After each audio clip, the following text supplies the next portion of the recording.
अब आपको आखिरी एक छोटी सी बात कह दूं कि आप में से किसी को भी यह तकलीफ है कि आपके शरीर में मेद बढ़ा हुआ है, मेद माने मांस बढ़ा हुआ है, बहुत लोग परेशान है, मोटापा मोटापा, मेद माने कफ बढ़ा हुआ है, सीधी सी बात, तो आप त्रिफला खाइए। कब खाना है? आपको रात को नहीं खाना है, सवेरे खाना है। जिनको भी मांस बढ़ा है, शरीर पर मेद बढ़ा है, उनको अगर छाटना है, इसको कम करना है, तो त्रिफला सवेरे खाना, आंवला सवेरे खाना। आप त्रिफला नहीं खा सकते तो आंवला ही खा लीजिए, 4 आंवले 3 आंवले रोज खा लीजिए। आंवले को मुरब्बा बना के खा लीजिए, मुरब्बा को और आंवले का अचार बना के खा लीजिए, आंवले की चटनी बना के खा लीजिए, जैसे भी है आंवला खा लीजिए। 3 से 4 आंवला जितना होता है ये पेट में जाते रहे। और आंवले के बारे में आज के जो वैज्ञानिक कह रहे हैं, आज के, वो कहते हैं कि दुनिया का सबसे अच्छा एंटीऑक्सीडेंटल फल कोई है तो वो यही है। एंटीऑक्सीडेंट माने जो ऑक्सीडेशन की क्रिया को कम करे, और शरीर में हमेशा ऑक्सीडेशन चलता है। ऑक्सीडेशन में उम्र कम होती है, शरीर के हर अंग का क्षय होता है। तो अगर उम्र बढ़ानी है और अंगों का क्षय बचाना है तो आंवले से अच्छी कोई चीज नहीं। दैनिक जीवन में भोजन में इसको जरूर धारण करिए।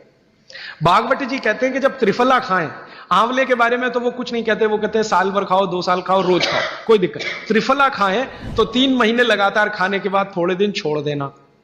3 महीने 90 दिन खा के थोड़े दिन छोड़ देना, माने 15-20 दिन छोड़ देना, फिर अगले 3 महीने खा लेना, फिर 15-20 दिन छोड़ देना, फिर 3 महीने खा लेना। क्यों कर लेना ऐसा? वो कहते हैं कि ये छोड़ना जरूरी है बीच में, नहीं तो शरीर को आदत लग जाती है, और वो आपने अगर छोड़ा नहीं तो आपको कुछ दुष्परिणाम भी दे सकता है। लगातार अगर त्रिफला खाया तो कई दिन ऐसा लगेगा कमजोरी आ गई, अगर बीच में छोड़ा नहीं तो छोड़ के खाना।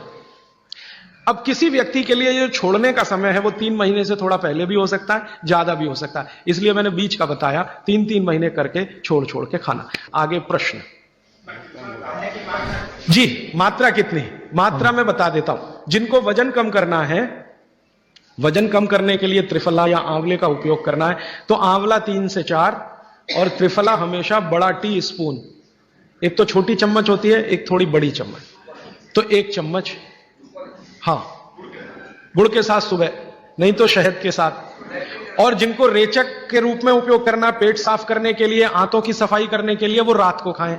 रात को भी आंवला लगभग 1 चम्मच, लेकिन छोटी चम्मच। कैसे खाना है? गुड़ के साथ कैसे मिलाएं? आंवले का चूर्ण आपके पास है, थोड़ा गुड़ ले लो, चूर्ण और गुड़ को ऐसे हाथ से मसल दो, वो लड्डू जैसा हो जाएगा, गुड़ उसको अपने में समा लेगा, फिर गुड़ खा लो, पीछे से थोड़ा दूध पी लो। मैंने आपको कहा था कि बागवती जी कहते हैं कि दूध एक ही चीज के साथ पिया जा सकता है, वो है आंवला। क्या कहते हैं बहेड़ा को? तानी। आप ऐसा करिएगा, ये प्रदीप भाई की दुकान पे चले जाइएगा, वो आपको शक्ल से दिखा देंगे, या कल यहां मंगवा के थोड़ा रख दीजिए, पहचान करने के लिए कि हर क्या है, बहेड़ा क्या है, आंवला तो आप सब पहचान जी।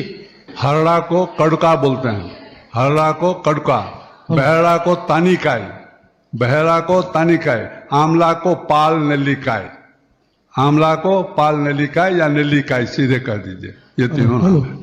ये प्रदीप भाई ने एक सवाल पूछा है कि अगर हम वजन कम करने के लिए या मांस कम करने के लिए खाना चाहते हैं तो 2 बार खा सकते हैं? बिल्कुल नहीं, एक ही बार के लिए नियम है, सुबह ही सुबह आपके लिए सबसे अच्छा है।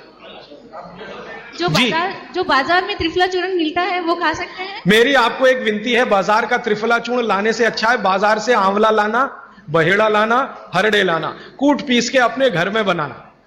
क्योंकि बाजार में कई बार बहुत सारी चीजें हैं जो कॉमर्शलाइज हो चुकी हैं और उनके असर अगर कम हुए तो आप बागवट को गाली देंगे, इसलिए रॉ मटेरियल लाके घर में तैयार करना, कूट पीस के। जी।